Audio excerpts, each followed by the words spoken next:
Okay, my 5-step video for today is going to be on identifying verbs and conjugating verbs in Spanish.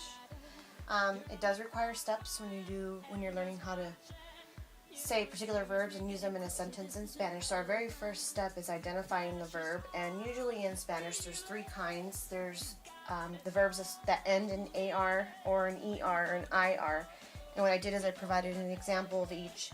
One example of an AR verb would be hablar, which is to speak. An example of an ER verb would be comer, which is to eat. And then our last type of verb is usually ending in an IR, which an example would be vivir, which is to live. So that is our first step. So when you're reading in Spanish or you're identifying something in Spanish, you first have to figure out, well, what am I talking about? And what action's happening or what's going on? And you need to look for these verbs. And then after you identify them, then you move on to the next step. Okay, the second step, so step 2 to conjugating verbs in Spanish would be to identify the pronoun.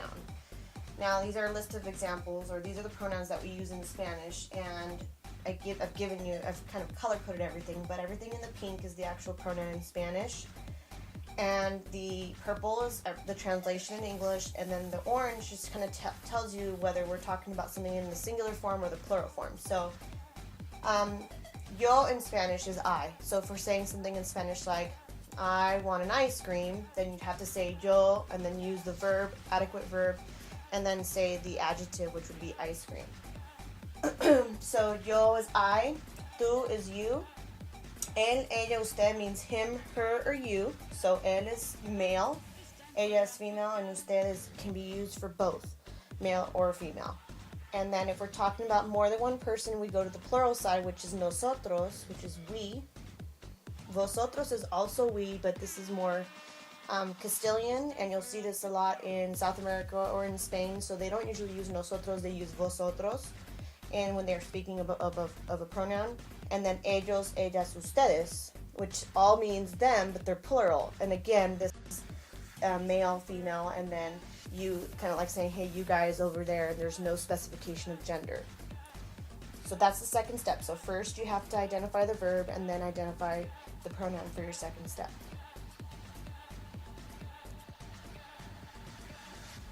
Okay, so after you've identified your verb and the pronoun you're going to use, you can then start making some changes to the actual verbs. Now, I've given an example here of an AR verb.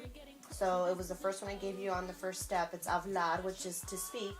Now the hablar here is what we see, it's called the infinitive form. So this is just the basic way. You hardly ever use this in a sentence in Spanish. It's just identifying hablar means this is to speak.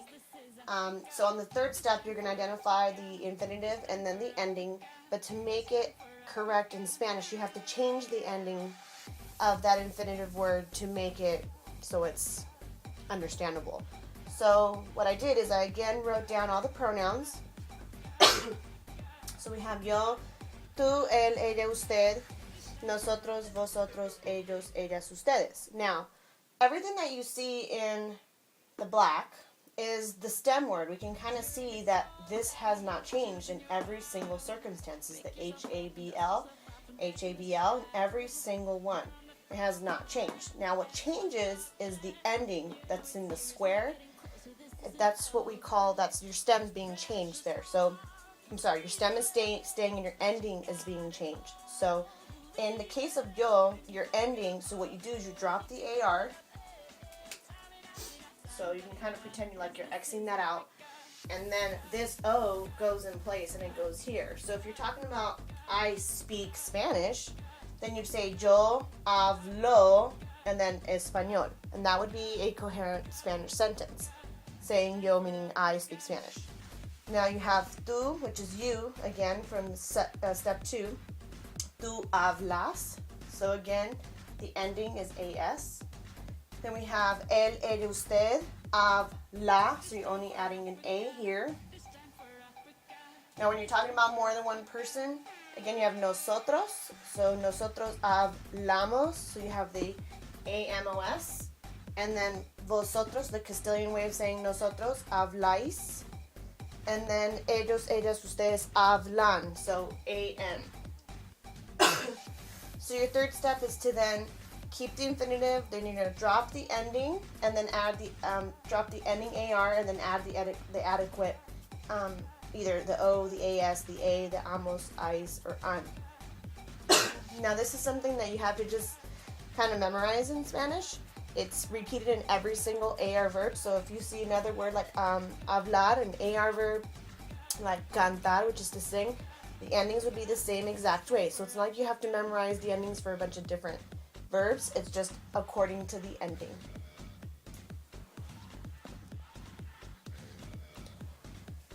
Okay, so step 4 is conjugating ER and IR verbs, which is pretty much almost the same as what we did in the AR verb on the previous step, but I wanted to give you AR all by itself so there was no confusion. And you kind of saw what I was talking about when I meant infinitive and then like stems. So in this case, it's all staying the same. The only thing is that the difference is we have different verb endings. Now, comer, like I mentioned in step 1, means to eat, and then vivir means to live, and that ends in an IR. Now, again, if you notice, the pronouns are all the same still. So, yo, tú, él, ella, usted, nosotros, vosotros, ellos, ellas, ustedes. Now, again, remember this side is all singular, and that side is all plural.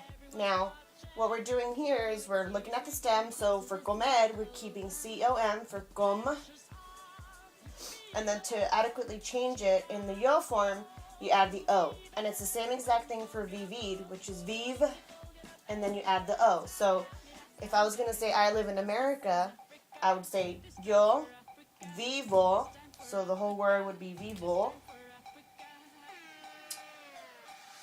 In, which is en America. So that would be a complete Spanish sentence. So yo, and then your verb conjugated, and then your adjective. So again, you see it here, tú, so it'd be com, so there's your stem, and your ending would be es. And for él, ella, usted, you keep the same stem again, but you add an e at the end to conjugate. So it'd be él come fruta, which would be he eats fruit. Okay? And on this side is all of the plural forms. So you have nosotros. This one changes a little bit on the endings, but nosotros, you keep the same stem, and then the ending is emos. If you remember with the AR verb, it's amos, so we just added a similar, it was kind of like a similar term, amos, for the AR verbs. But for the ER verbs, it's emos, and for the IR verbs, it's imos, so IMOS. Vosotros, that's almost exactly like nosotros, but again, like I said before, it's the Castilian form. There's an accent on it, so we say coméis. And then ellos, ellas, ustedes, comen, so en, or viven. Excuse my coughing, I have a little bit of a cold. All right, so that is step 4. So then doing the stem changing, or keeping the stem and changing the endings according to which verb you're using, okay? Okay, now, so step 5 is to use it in a sentence. Now, a basic, I guess, equation you can use that will be really easy. It's a very basic equation. Of course, when you get into more advanced Spanish, it gets a little bit more elaborate than this. But if you want to keep it simple and it does still make sense, you want to put together a sentence using your pronoun and then your verb and then your adjective. So what I did is I picked the pronoun yo. To help you see what it looks like all together in a sentence, and then we'll do a practice one next with maybe tú or él or ella, okay? So, for example, for the verb hablar, which again, this is the infinitive form, it hasn't been changed yet, so you can't say yo hablar inglés, it's grammatically incorrect, so you need to change the ending. So if you remember from our last step, everything that is in the yo always ends in o. So, yo hablo inglés, which means I speak English. Then another example for like eat, yo como vegetales. Now you could probably figure out what that is. Vegetales is vegetables in Spanish. And live would be yo vivo feliz, which means I live happy. So we can practice this with tú, with él, with ella, and just the endings never end. You just have to remember this basic equation. So adding the pronoun or identifying the pronoun, and then conjugating the verb, and then adding the adjective, and that'll give you a complete Spanish sentence.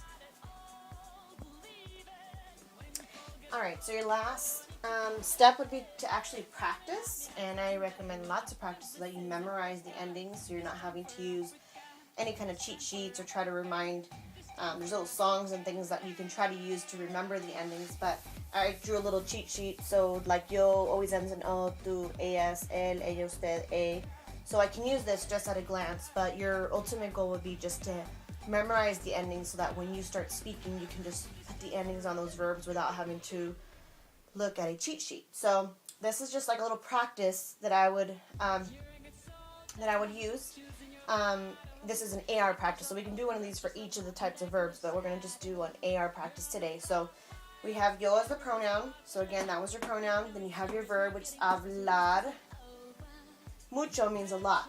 Now, if I remember, my endings for yo is always o. So if I want to make this a complete sentence, I just add an o there. Yo hablo mucho. I speak a lot. So tú, if you remember the ending for tú, it was as. So tú hablas inglés, which means you speak English. Él, which means he. The endings for él was all of them were a at the end. So él habla japonés, which is Japanese. So él habla japonés. Nosotros, that's the one that has the S in the end because it's plural.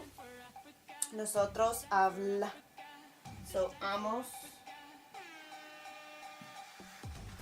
por teléfono. So we speak via phone or through the telephone. And the last practice would be ellas we know the ellos, ellas, ustedes in the plural end in an. So ellas hablan español. So they, she, the girls speak Spanish. And that is a basic lesson of how to do verb conjugation in Spanish. Thank you.